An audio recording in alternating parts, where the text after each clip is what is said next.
নমস্কার, আমি ডক্টর শেখ ফারুক আহমেদ। আজকে ওয়েস্ট বেঙ্গল পুলিশ মেডিকেল টেস্টের যে সমস্ত মেডিকেল টেস্টগুলো করানো হয় সেই বিষয়গুলো নিয়ে আজকে আলোচনা করব। দেখো, খুব ফ্র্যাঙ্কলি এই বিষয়গুলো নিয়ে তোমাদের সঙ্গে আলোচনা করব। ভয়ের কিছু কারণ নেই, খুব নর্মাল একটা ব্যাপার। দেখো, তোমাদের একদম শেষ পর্যায়ে ইন্টারভিউ পরবর্তী যে মেডিকেল টেস্ট হয় সেক্ষেত্রে কোয়ালিফাই না করলে অনেকটা আফসোস থেকে যায়। তো এই মেডিকেল টেস্টে কোয়ালিফাই হওয়ার জন্য কি কি ক্রাইটেরিয়া, কি কি এলিজিবিলিটি বিষয়গুলো থাকে, সেই বিষয়গুলো আমরা আজকে একটু দেখে নেব। এটা নিয়ে দুটো ভিডিও আমাকে করতে হবে আজকে। মোটামুটি একটা ওভারভিউ যেগুলো রয়েছে, যে পয়েন্টগুলো আছে সেগুলো বলছি, এবং এগুলোর এক্সপ্লানেশানগুলো আমি নেক্সট আর একটা ভিডিওতে তোমাদের বলে দেবো। তোমাদের সেখান থেকে বুঝতে সুবিধা হবে যে কি কি ধরনের মেডিকেল টেস্টের প্রয়োজন হয়। প্রথম হচ্ছে বডির এক্সরে। বডি এক্সরে বলতে সাধারণত চেস্ট এক্সরে তোমাদের নিয়ে যেতে হবে। চেস্ট রিলেটেড কোনো প্রবলেম আছে কিনা সেটা কনফার্ম হওয়ার জন্য চেস্ট এক্সরে লাগে। ব্লাড প্রেশার, হার্টবিট দেখা হবে। রক্ত পরীক্ষা বা ব্লাড টেস্টের একটা ব্যাপার থাকে।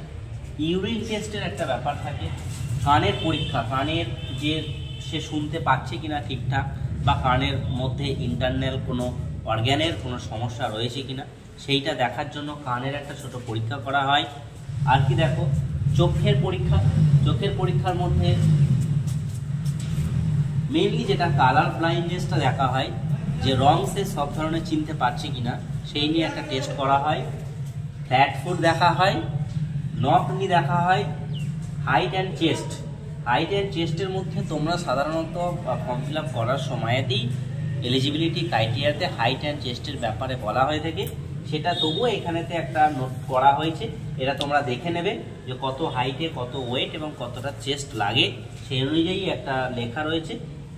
এই এলিজিবিলিটি সাধারণত ডাব্লিউবিপি পুলিশে এলিজিবিলিটি হয়ে থাকে। এবং লুকসও একটা ব্যাপার থাকে মেডিকেল টেস্টের সময়তে। এছাড়াও আরও কিছু কিছু জিনিস বা পয়েন্টের ওপর আমাদের খেয়াল রাখতে হবে, যেগুলো হচ্ছে যে ক্যারিং অ্যাঙ্গেল। ট্যাটু যদি আমাদের শরীরে থাকে কোনো জায়গাতে, অনেকে শখে করে, সেই ট্যাটু নিয়ে কি ধরনের সমস্যা তৈরি হয় বা ট্যাটু করলে কি হবে না হবে সেই সমস্ত বিষয়ে। এছাড়াও কোনো সার্জারি, অনেকে আমরা ভয় খেয়ে থাকি যে আমার হার্নিয়া অপারেশন হয়েছে কি আমার গলব্লাডার স্টোন অপারেশন হয়েছে, সেক্ষেত্রে কী ধরনের সমস্যা তৈরি হতে পারে বা এতে ভয় আছে কি না সেগুলো নিয়ে। এছাড়াও হচ্ছে চোখে চশমা থাকলে তার কি করণীয়। অনেকে আমরা ভাবি যে আমরা চশমা পরে আসি বলে হয়তো আমি মেডিকেল টেস্টে এলিজিবল হব না, বা আমি সেখানেতে ডিসকোয়ালিফাই হয়ে যাব, এই ধরনের ভীতি অনেক ক্যান্ডিডেটের মধ্যে দেখতে পাওয়া যায়। যে সেইগুলো কি থাকলে কি হবে না হবে, এই টোটাল যে পয়েন্টগুলো বললাম এগুলো একটা একটা করে আমি নেক্সট ভিডিওতে টোটাল এক্সপ্লেন করে দেবো। তাহলেই তোমাদের মধ্যে জলের মতো বিষয়টা ক্লিয়ার হয়ে যাবে যে কি কি ধরনের সমস্যা হয় বা কি কি ধরনের নিজেকে তৈরি করলে আমি মেডিকেলে কোয়ালিফাই হতে পারবো। আজকে এইটুকুই। নেক্সট ক্লাসে আমরা এগুলো নিয়ে ইন ডিটেলস আলোচনা করব। Thank you everyone. সকলে দেখবে এই ভিডিও থেকে তোমরা মেডিকেল টেস্ট রিলেটেড অনেক ধরনের যে সমস্যা হয় এই সমস্যার সঠিক সমাধান এখান থেকে পেয়ে যাবে। Thank you everyone, thank you. এখানে যারা সকলে দেখছো এবং তাদের প্রত্যেককে অনুরোধ, এটা সকলে শেয়ার করবে এবং পারলে সাবস্ক্রাইব করো এবং প্রত্যেককে এই ভিডিওটি দেখার সুযোগ করে দিও।